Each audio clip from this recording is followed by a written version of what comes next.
Bonjour les enfants, bonjour Julie, bonjour Pablo, bonjour Sam. Vous mangez des œufs parfois? Oui, je suppose.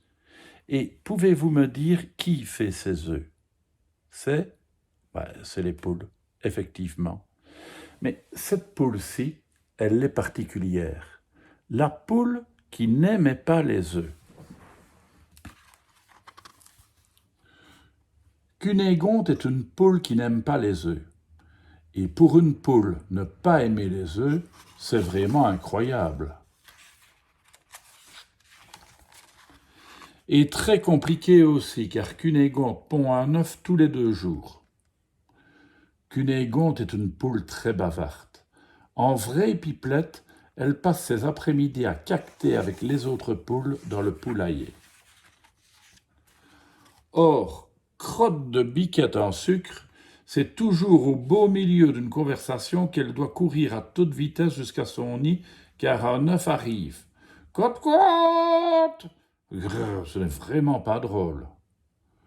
Après avoir pondu son œuf, Cunégonde, soulagée de ne plus avoir à pondre de la journée, adore chanter. De préférence très fort, afin que tout le monde l'entende. Mais dès qu'elle se met à chanter, les autres poules lui sautent dessus. Et oui, car Cunégonde chante comme une casserole, et c'est insupportable à entendre. Cunégonde est une très grande gourmande.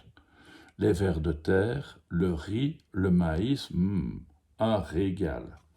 Mais c'est toujours pendant qu'elle pond un œuf que le fermier arrive avec ses plats préférés. Vite, vite, vite!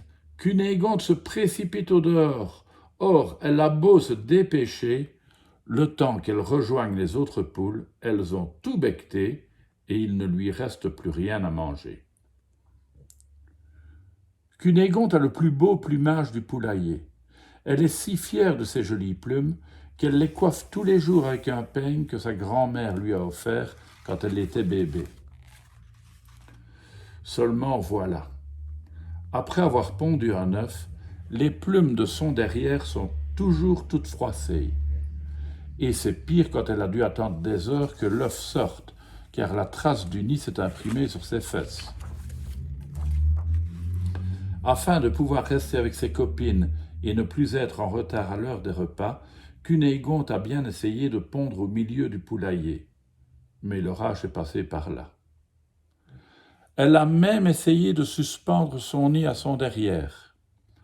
Mais les autres poules, trop fainéantes pour se rendre jusqu'au poulailler, se sont précipitées sur son nid pour y déposer leur œuf. Trop, c'est trop. Un beau matin, une jeune poule fait son entrée dans le poulailler. Elle s'appelle Angéline et ses plumes sont si magnifiques que Cunégonde rouspète de jalousie. Qu'est-ce que c'est que cette poule qui se croit plus jolie qu'elle?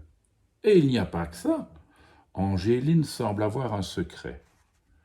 Cunégonde décide de garder un œil sur Angéline. Et quoi de mieux pour ça que de l'espionner?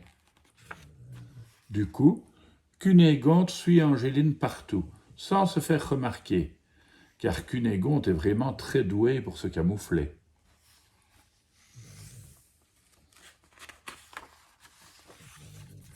Elle observe même Angéline jusque dans le poulailler pendant son sommeil. Et là, que découvre-t-elle? Incroyable! Angéline ne pond pas d'œufs. C'est pour ça qu'elle passe son temps à discuter et à se promener sans jamais être interrompue. Eureka! S'écrie Cunégonde. Il lui suffit d'arrêter de pondre et ses problèmes seront réglés. Ouais, mais comment faire? Si Angéline ne pond pas d'œufs, c'est parce qu'elle est encore trop jeune pour ça. Cunégonde réfléchit. Les vaches, les cochons, les chevaux et les lapins ne pondent pas d'œufs. Et ils ne mangent pas non plus de graines ni de vers de terre. Et si Cunégonde se mettait à manger ce qu'ils mangent, peut-être arrêterait-elle de pondre? Aussitôt dit, aussitôt fait. Cunégonde s'en va manger l'herbe dans le pré. Ça a un drôle de goût, rouspète-t-elle. Le maïs est bien meilleur. Néanmoins, Cunégonde se force à manger, puis une fois rassasiée, elle va se coucher. Mais à son réveil le lendemain matin, horreur! Cunégonde a pondu un œuf tout vert. Scrogneux, bougonne-t-elle. Cette fois-ci, Cunégonde va manger les carottes des lapins. Burk, c'est encore moins bon que l'herbe des vaches et des chevaux. L'estomac plein, Cunégonde retourne dans le poulailler discuter avec ses copines. Sauf qu'au beau milieu de la conversation, Cunégonde sent que cote, cote, cote, cote, s'affole-t-elle tout en courant jusqu'à son nid. Un œuf orange apparaît. Encore raté. Cunégonde a une autre idée. Si elle dort tout le temps, forcément elle ne pondra plus. Son panier à la main, Cunégonde va cueillir de la passiflore, une plante qui donne envie de dormir, puis elle en fait une tisane. Et hop, au dodo. Une semaine plus tard, Cunégonde se réveille et, nom d'un coq en pâte, elle est assise sur une montagne d'œufs. Agacée, Cunégonde part demander conseil à ses amis. « Il paraît que le noir nous empêche de pondre, lui dit l'une d'elles. Pourquoi n'essayes-tu pas ?» Ne pouvant rester dans l'obscurité, Cunégonde décide de se bander les yeux pour avoir l'impression d'être dans le noir. Le problème, c'est qu'elle ne voit plus où elle va. Grrr! Et qu'elle arrive dans la niche de Raoul, le chien de garde de la ferme. Cunégonde retourne dans le poulailler aussi vite que ses courtes pattes le lui permettent. Désespérée, Cunégonde s'effondre dans les bras de Gertrude, la plus vieille des poules du poulailler. « Oh, je voudrais tellement cesser de pondre, mais je n'y arrive pas. »« Pourquoi ne pars-tu pas vivre au pôle Nord ?» lui suggère Gertrude. « Bon sang, mais c'est bien sûr. Le froid empêche de pondre, et au pôle Nord, il fait très très froid. » Folle de joie, Cunégonde fait sa valise et s'envole pour le pôle Nord. « Waouh !» s'émerveille-t-elle à son arrivée. « Qu'est-ce que c'est beau ici !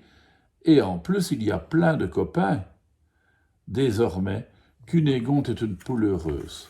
Enfin, elle va pouvoir passer ses journées à manger et à bavarder sans être dérangée par un œuf. Enfin, presque. Ils sont bizarres, ces œufs au pôle Nord, non ? À demain, les enfants.